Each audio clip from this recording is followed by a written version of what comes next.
সেদিন ছিল আমার জন্মদিন, কিন্তু ভিডিও বানানোর বিন্দু মাত্র ইচ্ছে ছিল না।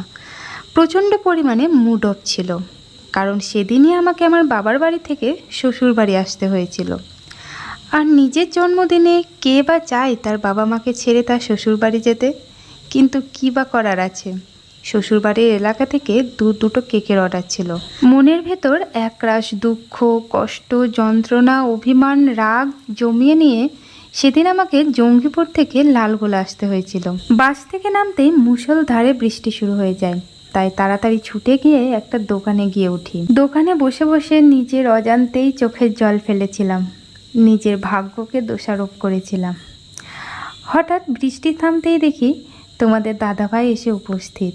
দূর থেকে তোমাদের দাদাভাইকে দেখে ইচ্ছে করছিল তখনই আমি তার সঙ্গে রাস্তার মাঝখানে ঝগড়া শুরু করে দিই, কিন্তু কাছে যেতেই সমস্ত রাগ অভিমান কোথায় যেন বিলীন হয়ে গেল।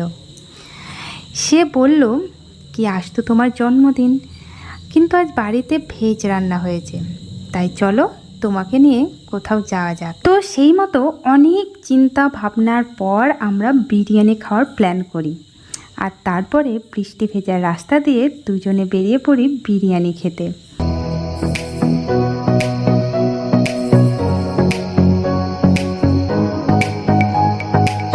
আমরা চলে আসি তোমাদের দাদা ভাইয়ের অল টাইম ফেভারিট বিরিয়ানির দোকান কলকাতা হাজি বিরিয়ানিতে, যেটা জলট্যাঙ্কি মোড়ে আছে। সত্যি বলতে আমি কিন্তু বিরিয়ানি আগে একদমই পছন্দ করতাম না, কিন্তু যবে থেকে আমি এই দোকানের বিরিয়ানি খেয়েছি তখন থেকে বিরিয়ানির প্রতি আমার একটা আলাদাই ভালোবাসা তৈরি হয়েছে।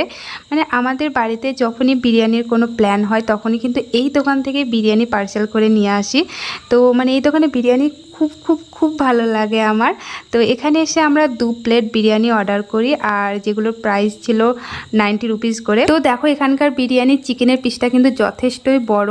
তো কে কে এখান থেকে বিরিয়ানি খেয়েছো আমাকে কিন্তু কমেন্ট করে জানাবে। তো এরপরে আমরা বিরিয়ানি খেয়ে আমার সমস্ত রাগ দুঃখ ভুলে গিয়ে চলে যায় আমার শ্বশুর বাড়ি। তো এবারের আমার বার্থডেটা আমি এভাবেই তোমাদের দাদাভাইয়ের সঙ্গে ছোট্ট করে সেলিব্রেট করি। তো আজকের ভিডিওটা এতটাই, দেখা হচ্ছে পরের ভিডিওতে। বাই।